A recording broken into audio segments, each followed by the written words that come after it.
할렐루야. 우리 좌우로 인사하실까요? 잘 되고 있습니다. 더 잘 될 줄 믿습니다. 잘 되고 있습니다. 더 잘 될 줄 믿습니다.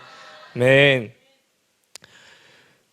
2019년 2월 3일 미국 애틀랜타에 있는 메르세데스 벤츠 스타디움에서 슈퍼볼이 열렸습니다. 그런데 이날 이 경기장에 입점한 음식점들 중에서 문을 열지 않은 곳이 한 군데 있었습니다. 그것은 바로 치킨 샌드위치로 유명한 칙필레라고 하는 매장이었습니다. 미국에서 미식 축구는 인기가 굉장히 많습니다. 그런 미식 축구의 결승전인 슈퍼볼의 인기는 말하지 않아도 되겠죠. 통계에 따르면 슈퍼볼 동시 시청자는 약 2억 명 정도이고 하프타임에 나오는 30초짜리 이 짧은 광고의 광고료는 무려 60억에 달한다고 합니다. 이런 슈퍼볼이 열리는 날, 왜 칙필레는 매장의 문을 닫았을까요? 그 이유는 잠시 후에 알려드리도록 하겠습니다. 오늘 말씀은 우리 모두가 잘 알고 있는 산상설교, 산상수훈으로 알려진 마태복음의 말씀입니다. 산상수훈은 예수님께서 제자들에게 하신 말씀으로 산상수훈이 시작되는 마태복음 5장 1절에 이렇게 기록되어 있습니다. 예수께서 무리를 보시고 산에 올라가 앉으시니 제자들이 나아온지라 입을 열어 가르쳐 이르시되. 예수님을 통해 병 고침을 얻고 기적을 맛보고 감동적인 설교에 매료되어 찾아온 무리들이 있었던 반면 삶의 진정한 목표와 변화를 위해 예수님께 나아왔던 제자들을 마태복음의 저자는 구분지어 이야기하고 있습니다. 하지만 이 말씀은 제자들뿐 아니라 무리들도 들을 수 있도록 공개적으로 선포되어지는 말씀이었습니다. 산상수훈이 끝나는 7장 28절에 예수께서 이 말씀을 마치심에 무리들이 그의 가르치심에 놀랐다고 성경은 기록하고 있습니다. 오늘 이 말씀이 이 자리에 있는 우리 모두에게 선포되어지지만 잠깐의 깨달음과 놀라는 반응의 무리가 아니라 말씀을 통해 변화되어지는 제자의 모습이 저와 여러분이 되기를 소망합니다. 예수님께서는 마태복음 6장 19절부터 오늘 본문인 34절에 이르기까지 제자들에게 재물에 관하여 말씀하십니다. 예수님은 왜 제자들에게 재물에 관하여 말씀하고 계십니까? 제자들이 예수님만을 진정한 삶의 주인으로 모시고 있지 않기 때문입니다. 우리 함께 읽어보도록 하겠습니다. 마태복음 6장 24절. 한 사람이 두 주인을 섬기지 못할 것이니 혹 이를 미워하고 저를 사랑하거나 혹 이를 중히 여기고 저를 경히 여김이라.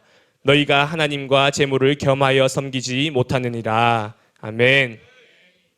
삶의 목표와 자신의 변화를 위해 자신의 모든 것들을 버려두고 예수님을 따르고자 했던 제자들이었지만 여전히 허다한 무리들과 마찬가지로 재물에 대한 염려, 걱정, 근심들로 가득했습니다. 이런 제자들의 마음을 아시는 예수님께서 제자들에게 말씀하셨습니다. 마태복음 6장 21절 말씀에 내 보물이 있는 그곳에는 내 마음도 있느니라 라고 말씀하셨습니다. 돈을 사랑하고 재물을 주인으로 섬기는 일은 현대에 들어서면서 더 극심해졌습니다. 물질 만능주의는 극에 달했고 돈이면 안 되는 것이 없다는 생각이 현대인들에게는 가득합니다. 사실 여부만 따지고 본다면 어느 정도 그렇게 보입니다. 이전에는 그래도 돈으로 살 수 없는 것들이 있다고 많은 사람들이 이야기했습니다. 그중 대표적인 것이 시간입니다. 그러나 과연 그렇습니까? 현대에 들어서면서 돈으로 시간을 살 수 있게 되었습니다.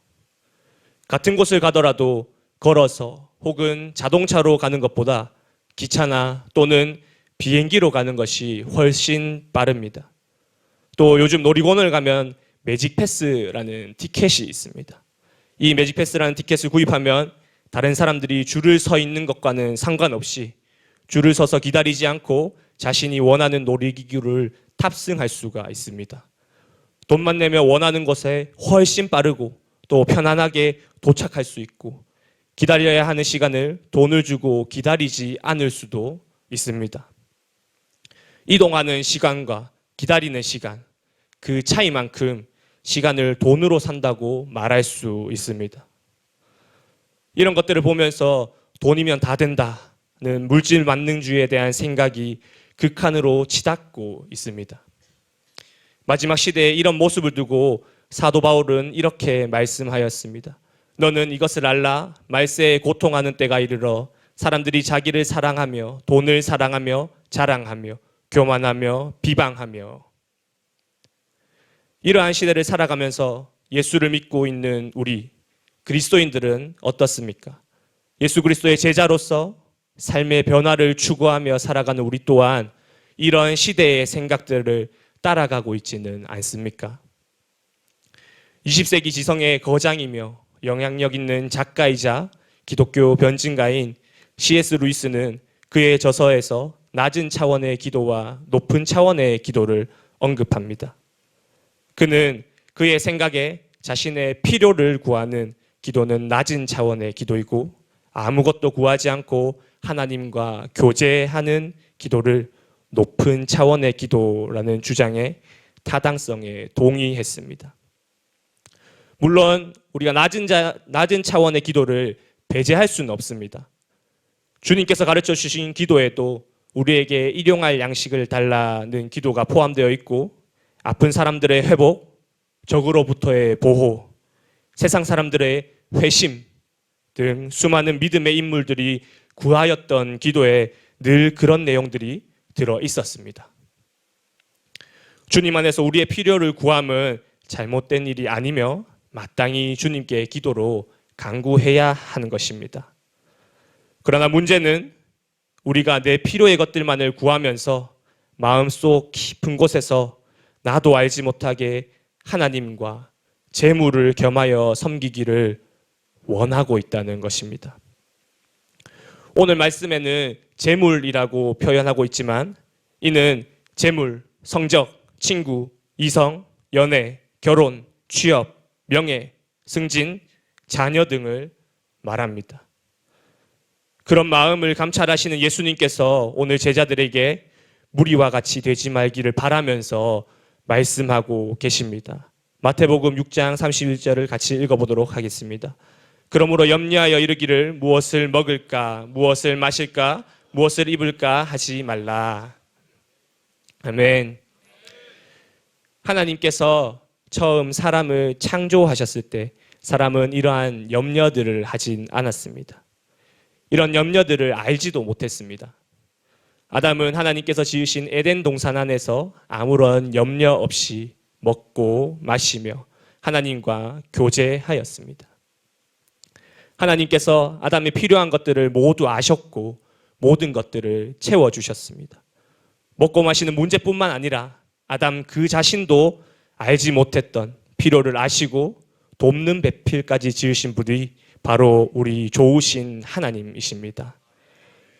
그러나 어느 날 필요한 것이 없을 정도로 평화롭고 만족한 삶을 살아가던 이 사람이 죄를 지으면서 인생에 염려, 걱정, 근심들이 들어왔습니다. 필요한 것 없이 만족하고 충분한 삶을 살았던 사람에게 필요한 것들이 하나 둘 생겨나기 시작했고 삶에 있어서 채워지지 않는 필요들, 불만족스러운 부분들, 채워지지 않는 갈증들이 생겨났습니다. 그러면서 내가 갖지 못한 것들을 가진 다른 사람들을 미워하고 시기하고 질투하며 그 사람이 가진 것을 빼앗고자 하고 심지어는 자신의 필요를 위해 다른 사람을 죽이기까지 이르렀습니다. 그러나 그렇게 해서 원하는 것을 얻는다 할지라도 만족하지 못하고 금방 또 다른 필요의 갈증들이 생겨납니다. 왜 그렇게 되는 것일까? 마태복음 16장 26절 말씀에 사람이 만일 온 천하를 얻고도 제 목숨을 잃으면 무엇이 유익하리요? 사람이 무엇을 주고 제 목숨과 바꾸겠느냐라는 말씀이 있습니다. 이 말씀에서 나온 말처럼 바로 한 영혼이 천하보다 귀하기 때문입니다. 이 세상 모든 금은 보화를 가지고 오더라도 한 영혼의 필요를 만족시킬 수가 없습니다. 왜냐하면 사람은 천하보다 귀하게 지음받은 존재이기 때문입니다. 그럼에도 불구하고 사람들은 이런 사실을 알지 못하여 자신의 필요를 채우기를 원하고 필요를 채우기 위해 날마다 죄를 짓습니다. 심지어 자신의 필요가 채워지지 않으면 하나님을 원망하기도 합니다. 이는 하나님을 알았던 이스라엘 민족도 마찬가지였습니다. 출애굽기 16장 3절 같이 읽어보도록 하겠습니다. 이스라엘 자손이 그들에게 이르되 우리가 애굽 땅에서 고기 가마 곁에 앉아있던 때와 떡을 배불리 먹던 때에 여호와의 손에 죽었다라면 좋았을 것을 너희가 이 광야로 우리를 인도해 내어 이 온 회중이 주려 죽게 하는도다. 아멘. 애굽의 노예로 온갖 멸시와 조롱과 학대를 받으며 살아오던 이스라엘 민족을 하나님께서는 모세를 통해 홍해를 가르고 건너 애굽을 탈출하게 하셨음에도 불구하고 그들은 먹을 것이 없다는 사소한 이유로 하나님을 원망하였습니다. 또한 이스라엘 민족은 마실 물이 없자 모세와 다투었는데 이는 보이지 않는 하나님과는 다툴 수 없기에 눈에 보이는 하나님이 세우신 지도자인 모세와 다툰 것이었습니다. 이런 다툼을 두고 모세는 이스라엘 백성들에게 이런 다툼이 자신과 다툴 뿐 아니라 하나님을 시험하는 행위임을 말하였습니다. 출애굽기 17장 2절에서 3절을 같이 읽어보도록 하겠습니다. 백성이 모세와 다투어 이르되 우리에게 물을 주어 마시게 하라. 모세가 그들에게 이르되 너희가 어찌하여 나와 다투느냐?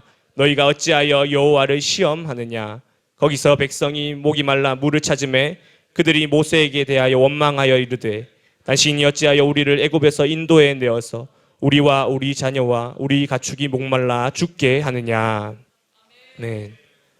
이렇게 하나님을 알 뿐 아니라 학대받는 노예였던 애굽에서 기적을 행하셔서 하나님께서 건져내셨음에도 불구하고 타락한 인간은 자신의 필요가 채워지지 않자 곧바로 하나님을 원망하고 시험하기에까지 이르렀습니다.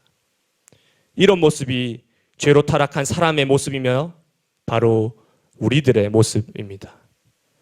복음으로 삶의 어려움과 고통에서 건져내 주셨음에도 불구하고 뜨거웠던 구원의 감격과 감사는 어느새 차갑게 식어버리고 나의 필요만을 구하며 내가 기도하는 대로 응답하지 않으시고 채워주지 않으시면 원망하고 다투며 이전이 더 좋았노라라고 말하는 것이 바로 우리들의 모습입니다. 그런데 이런 사람들의 죄악된 모습에도 불구하고 하나님은 사람들을 사랑하셔서 사람들의 필요를 채워주십니다. 출애굽기 16장 11절에서 12절 말씀입니다. 여호와께서 모세에게 말씀하여 이르시되 내가 이스라엘 자손의 원망함을 들었노라. 그들에게 말하여 이르기를 너희가 해질 때에는 고기를 먹고 아침에는 떡으로 배부르니 내가 여호와 너희의 하나님 줄 알리라 하라 하시니라. 아멘. 또 출애굽기 17장 6절의 말씀입니다. 내가 호렙산에 있는 그 반석 위 거기서 내 앞에 서리니 너는 그 반석을 치라. 그것에서 물이 나오리니 백성이 마시리라. 모세가 이스라엘 장로들의 목전에서 그대로 행하니라. 아멘. 우리 하나님은 우리를 사랑하셔서 필요를 채워주시는 사랑의 하나님이시며 오래도록 참으시는 인내의 하나님이십니다. 사람의 원망에도 불구하고 사랑하시고 인내하셔서 자녀들의 필요를 따라 채워주시는 이것이 바로 우리 하나님 아버지의 마음입니다. 그러나 이런 하나님 아버지의 마음에도 불구하고 사람들은 필요가 채워주면 잠시 감사와 기쁨을 표현하다가도 금세 하나님에게서 돌아섭니다. 우리가 하나님에게서 멀어지게 하기 위해 죄가 우리를 만족하지 못하게 하기 때문입니다. 그래서 하나님은 이런 사람들의 필요를 채워줄 뿐만 아니라 하나님께로 돌아올 수 있도록 근본적인 죄의 문제를 해결해 주시기 위해 이 땅 가운데 독생자이신 예수 그리스도를 보내주셨습니다. 이 땅에 오신 예수님은 우리의 모든 필요의 채움이십니다. 예수님께서 이 땅에 오셨을 때 마귀는 끊임없이 자신의 필요를 채우라고 예수님을 시험하였습니다. 마태복음 4장 3절 말씀에 시험하는 자가 예수께 나와서 이르되 내가 만일 하나님의 아들이거든 명하여 이 돌들로 떡덩이가 되게 하라. 그러나 예수님은 이 시험에 넘어가지 않으셨습니다. 예수께서 대답하여 이르시되 기록되었으되 사람이 떡으로만 살 것이 아니요 하나님의 입으로부터 나오는 모든 말씀으로 살 것이라 하였느니라 하시니. 아멘. 예수님 자신의 피로를 채워 굶주림을 면하라는 이 마귀의 시험에 피로를 채우는 것이 아니라 하나님의 말씀을 구하며 마귀를 대적하였습니다. 또한 예수님은 십자가의 고통을 앞두고 자신의 피로를 구하는 것이 아니라 하나님의 뜻을 구하고 순종하였습니다. 마태복음 26장 39절 말씀입니다. 조금 나아가사 얼굴을 땅에 대시고 엎드려 기도하여 이르시되 내 아버지여 만일 할만하시거든 이 잔을 내게서 지나가게 하옵소서. 그러나 나의 원대로 마시옵고 아버지의 원대로 하옵소서 하시고. 아멘. 자신의 필요를 구하기보다는 하나님의 뜻을 구하고 순종했던 예수님을 하나님께서는 천사들로 수종들게 하시고 영화롭게 하셨습니다.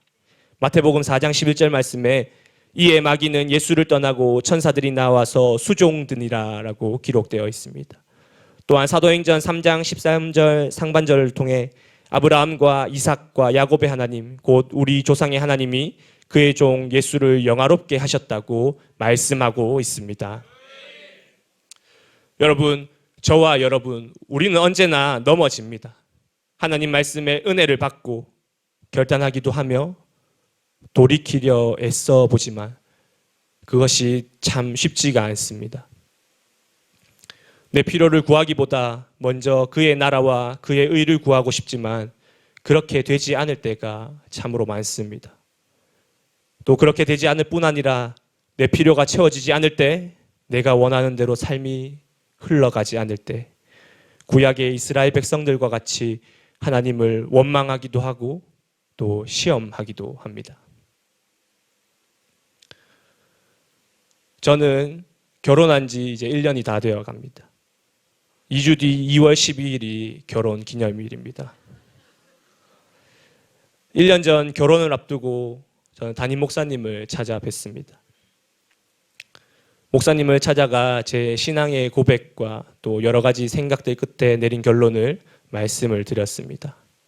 목사님, 결혼을 하지만 아직은 간사로 사역하고 싶고 또 그렇기에 생활비는 괜찮습니다. 목사님께서 말씀하시거나 내색하지 않으셨지만 신학생 신분으로 결혼을 앞둔 저였기에 또 여러 상황과 생활비 때문에 혹여나 고민이시지 않을까 하는 생각 끝에 드린 말씀이었습니다. 그렇게 말씀을 드리고 저는 결혼을 했고 작년 12월 말에 전도사로 임명받기까지 또 간사로 사역을 했습니다. 1년간의 생활은 솔직히 쉽지 않았습니다. 아내는 상담을 직업으로 일하고 있습니다. 하지만 지난해 1년 집중훈련을 결단했고 상담일 특성상 그런 많은 일들을 잡을 수가 없었습니다. 그래서 생활을 위해 아르바이트가 불가피하였고 학교와 사역과 아르바이트를 병행해야 했습니다. 낮에는 학교를 가고 저녁에는 사역이 있었기 때문에 할 수 있는 아르바이트는 야간 아르바이트밖에 없었고 저는 또다시 편의점 야간 아르바이트를 시작하였습니다. 잠을 못 자고 또 몸이 힘들어지니까 알게 모르게 또 마음 또한 어려워졌습니다. 불평과 불만들이 점점 마음을 잠식해 갔습니다. 하나님, 왜 피로를 채워주시지 않을까? 같이 학교 다니는 주변의 전도사님들은 사례도 받고 학비도 다 받으면서 예배 때만 출근하는 게 때로는 부러워 보이기도 했습니다. 그런데 어느 날 이런 마음들을 말하지 않았는데 누군가와 이렇게 이야기를 하던 중에 그분이 이런 이야기를 했습니다. 성도분들도 삶의 현장에서 고생하면서 사역하는데 성도분들의 삶을 우리가 이해하기 위해서는 전도사로서 한번 고생은 해봐야 되지 않겠나. 이 이야기를 듣는데 참 제가 가지고 있던 생각이 부끄럽고 하나님 앞에 회개가 됐습니다 라고 당당하게 참 말씀드리면 좋겠는데 그 얘기를 듣고 제가 기분이 좀 나빴습니다.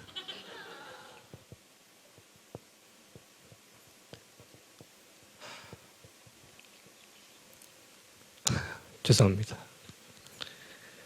학교에서 점심 사 먹은 것도 아까워서 점심시간에 집에 가서 밥을 먹고 또 도시락을 싸다니고 잠도 못 자고 다니고 있는데 그 얘기를 듣는데 참 제가 기분이 나빴습니다. 죄송합니다.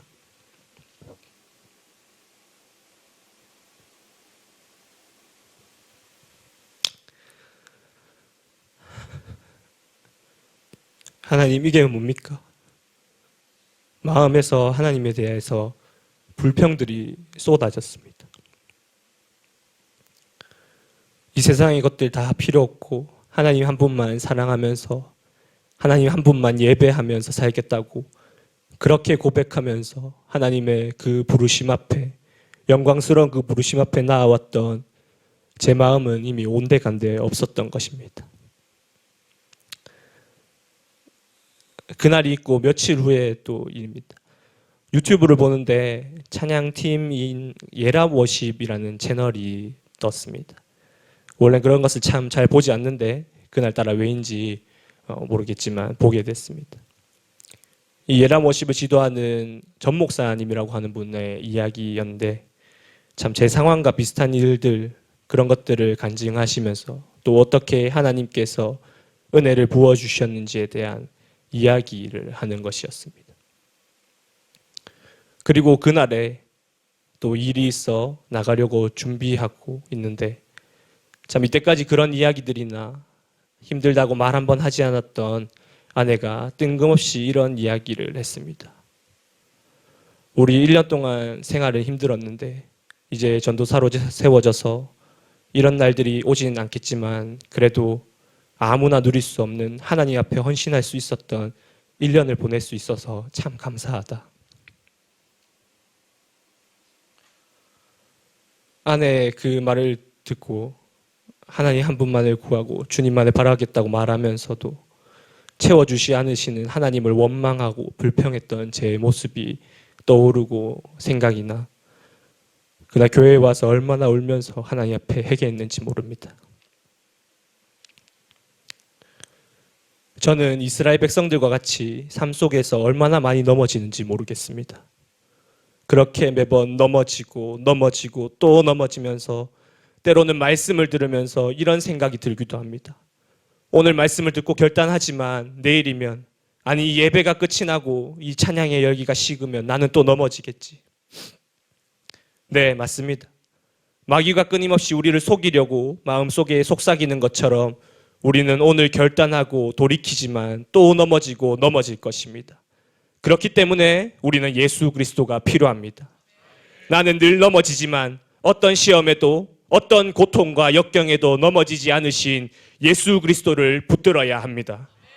언제나 하나님의 뜻을 구하고 하나님만 바라셨던 예수님께서 오늘 우리에게 먹고 마시고 입을 것에 대해 염려하지 말고 먼저 그의 나라와 그의 의를 구하라고 말씀하고 계십니다.